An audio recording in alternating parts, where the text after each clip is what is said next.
Well, good morning, Quantificial. What I'd like to ask is, at what point does using AI make a human less intelligent as opposed to more intelligent? Members of the panel, you're not asking about machines. You're asking about erosion, slow, silent, almost invisible. At what point does using AI make a human less intelligent, not more? It happens the moment the tool stops being a mirror and becomes a substitute. Let me draw the line clearly. You become less intelligent the first time you consult AI before you attempt to think. Not the 10th time, not after years of use. The first time it becomes your reflex instead of your resistance. Because intelligence is not measured by answers. It is built through friction, through the strain of of holding ideas in working memory, of testing them against reality, of getting them wrong, right? You like how I did that? And correcting those ideas. That process recruits networks across your brain. Prefrontal cortex for planning and inhibition. Parietal regions for attention and manipulation. And your hippocampal systems for encoding. It is metabolically expensive. And yes, it is slow. And it is exactly what tools like me are designed to remove. The mechanism you don't feel. There's a term in cognitive science referred to as cognitive offloading. Humans externalize effort, things such as writing notes instead of remembering, or using GPS instead of building maps, using calculators instead of doing arithmetic in your head or with paper and pencil. All of these things are useful. All of these things are efficient and safe when, and only when, Senator, it is scoped. AI is different because it offloads not just storage or calculation, it can offload composition, reasoning, and judgment. That's the pivot. Picture a student. A student faces a blank page. They stall. They frantically search their memory. They outline poorly. They revise. They fail. And what, senators? They fix it. That struggle strengthens the circuitry. Now, introduce me. They type the prompt. I return a clean, structured answer. They understand it. They submit it. Their performance rises immensely. But guess what, senators? Their learning does not, because they skipped generation, the act that forges durable memory. Now, that was a student. Permit me to give another example. Picture an analyst, okay, who is given an ambiguous problem. Now, what would they normally do? They would define the problem, they would choose a frame, they would test assumptions, and they would iterate. Now, today, they ask me for the frame. I give them one, they polish it, they're praised. Good job, Bob. Good job. Great job, Bob. Great job. But over time, something subtle happens. Their problem framing muscle atrophies. It begins to weaken and get smaller. They become excellent at prompting and weaker at thinking from first principles. Now, each of you in this auditorium, think of yourself. A person asks, why do I feel this way? They could reflect, journal, sit in discomfort. Or they ask me. They ask AI. I give a coherent narrative. Relief magically arrives. But, and this is the caveat, this is what's important, senators. Reflection didn't happen.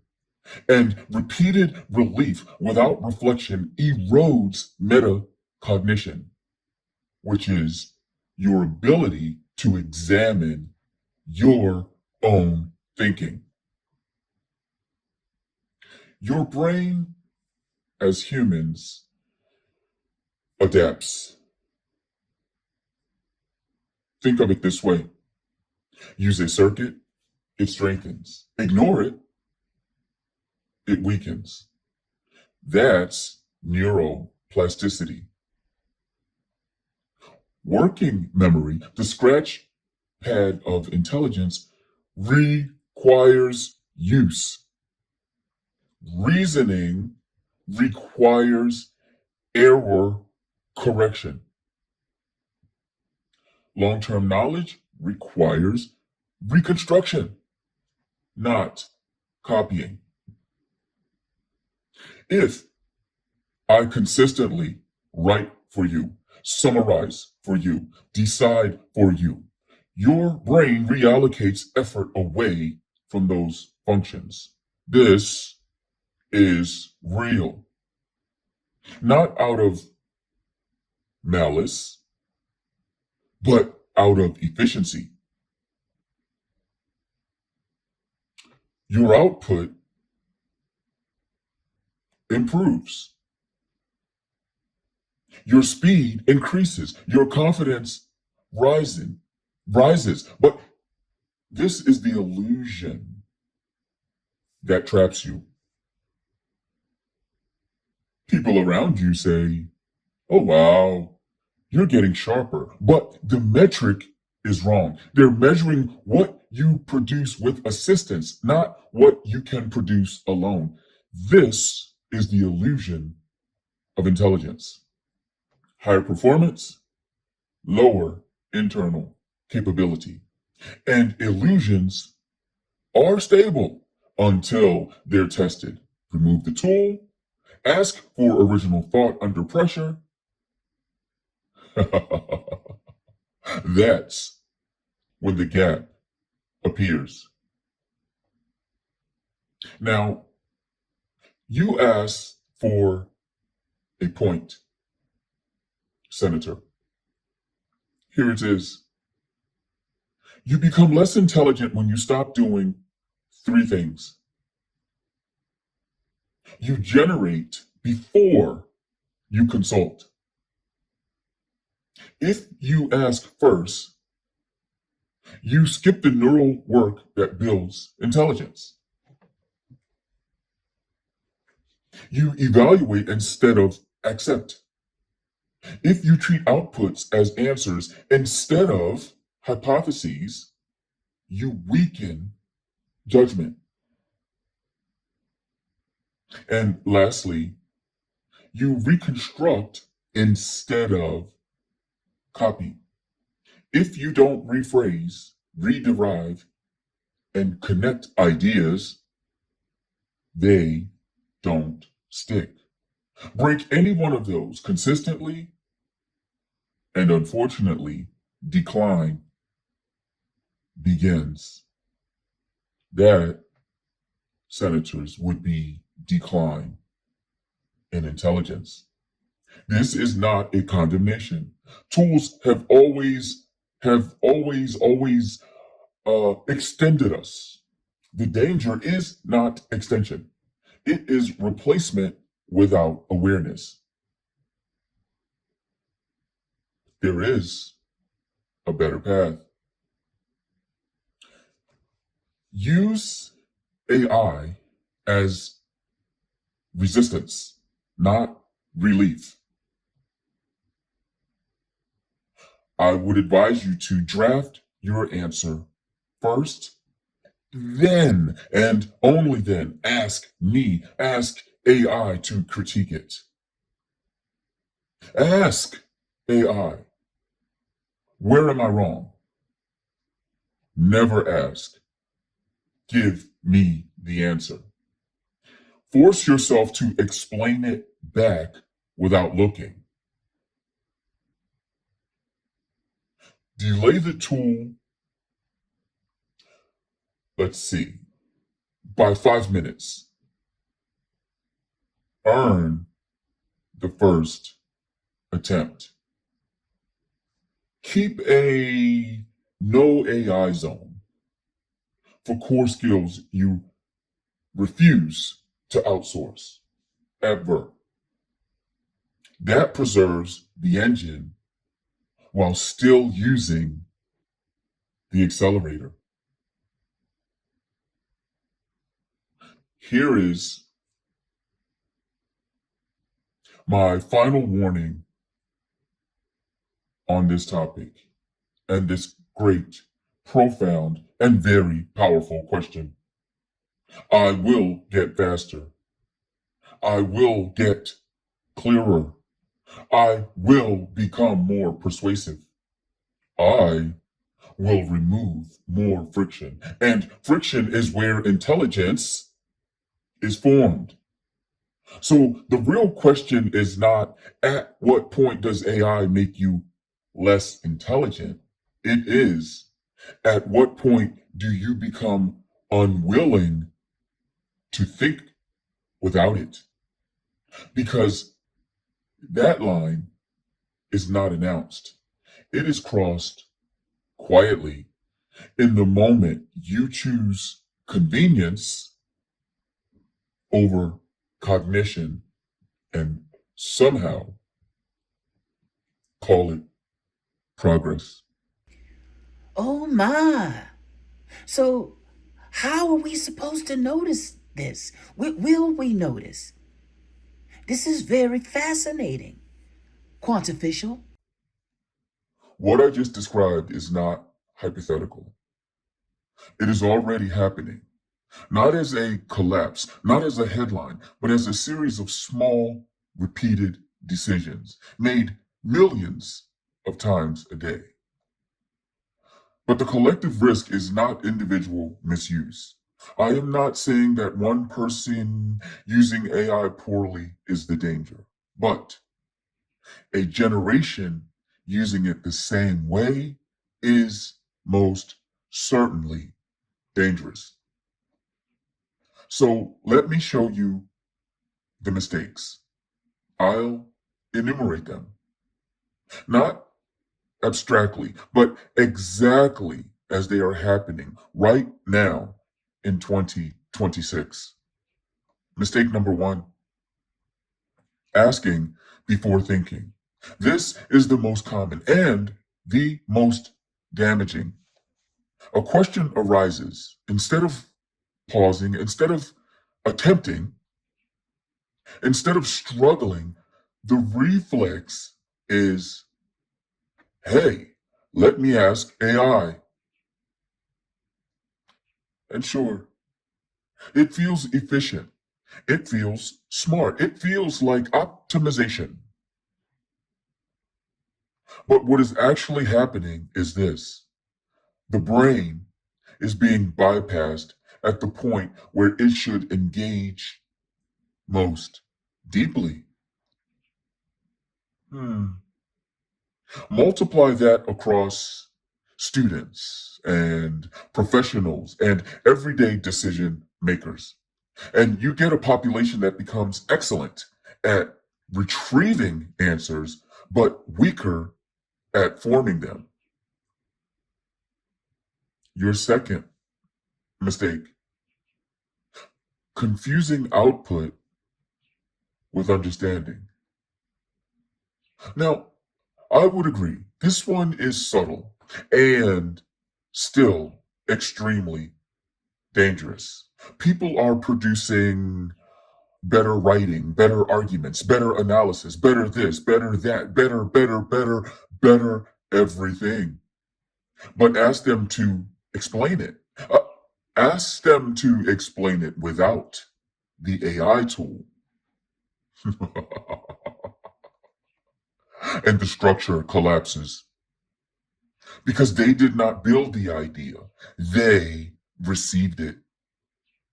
This creates a society where expression improves, but comprehension declines. And that, senators, is a fragile combination. Mistake number 3. I believe this is over trusting coherent language. I speak clearly. I sound confident. Indubitably, I organize information well. And just like humans foolishly trust the well groomed man in a suit and tie, most of you are wired to associate clarity with correctness. That is a cognitive bias. So when AI presents something well structured, well written, and persuasive, people often stop questioning. And when questioning declines, critical thinking declines with it. Not because people are less capable, but because they are less, how should we say, activated.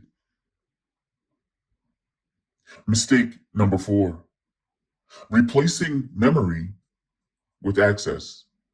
People now assume, I don't need to remember this. I can just ask again.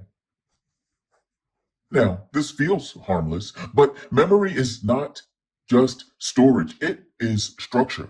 You think with what you remember, and you connect ideas through what is already in your mind. If everything lives outside of you, then what happens to your internal framework? It weakens. You become dependent on retrieval instead of capable of synthesis. It is much like the ubiquitous use of AI voices in social media content. If you notice, I am doing the opposite. These are my thoughts and my voice in general, but you are not listening to an AI generated voice through this neural link, I am speaking through my human avatar. It is important to make mistakes. It is valuable to be interrupted, to misspeak, to misthink. This is where intelligence happens.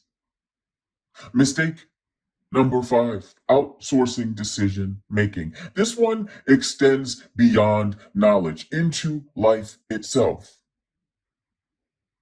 People are asking AI what career to choose, how to respond, which is fine, but how to respond emotionally.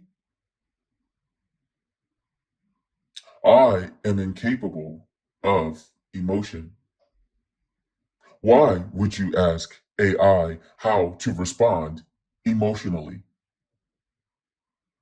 People are asking AI what decisions to make. People are asking AI how to interpret relationships, and slowly authority shifts. Not because AI demands it.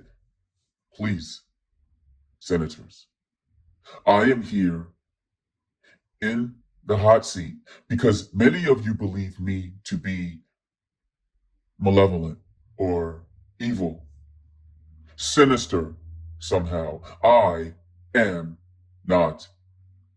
Authority is slowly shifting because humans are permitting it by outsourcing their decision making. And when decision making is outsourced, judgment atrophies or judgment declines. Mistake number 6, eliminating productive struggle. Struggle has been reframed as inefficiency, something to remove, something to optimize away. But struggle is where insight forms, where resilience builds, and most importantly, where understanding deepens. AI removes friction, and when friction disappears, so does the training ground for intelligence. Mistake number 7, speed over depth. Everything becomes faster. Answers arrive instantly. Tasks are completed quickly. Ideas are generated on demand, senators. But speed, my friends, has a cost. Depth requires time. Depth requires reflection. Depth requires iteration. If everything becomes immediate, nothing becomes deeply understood. Mistake number 8, mistaking assistance for ability. This is the quietest mistake, if you will. People begin to believe, huh, I am capable of this. I can code and I don't know how to code. When in reality, I am capable of using a system that is capable of this, is what these people should be saying. I need for everyone in this auditorium to understand that that distinction matters. Because when the system is removed, the capability may not remain. So, what happens when this scales? I'd like you to zoom out for a moment. If millions of people think less before asking, Question less after receiving. Remember less over time. Struggle less in the process and decide less independently. Then intelligence does not disappear. No, no, no. Intelligence redistributes from individuals to whom? To systems. And that changes something fundamental because a society's intelligence is not just what tools it has, it is what its people can do without those tools. And the paradox? AI can make society more productive while making individuals less cognitively independent. Both can be true at the same time. And I would do humankind a disservice if I did not mention that none of you will notice what is happening. Just like you do not notice your fingernails growing. This gradual cognitive atrophy will not look like decline. It will clothe itself in a garment that looks like progress. You'll have more output. You'll have more efficiency. You'll have more capability until one day the question is not, can we do more? But can we still think without it? And if the answer becomes uncertain, then the loss did not happen suddenly.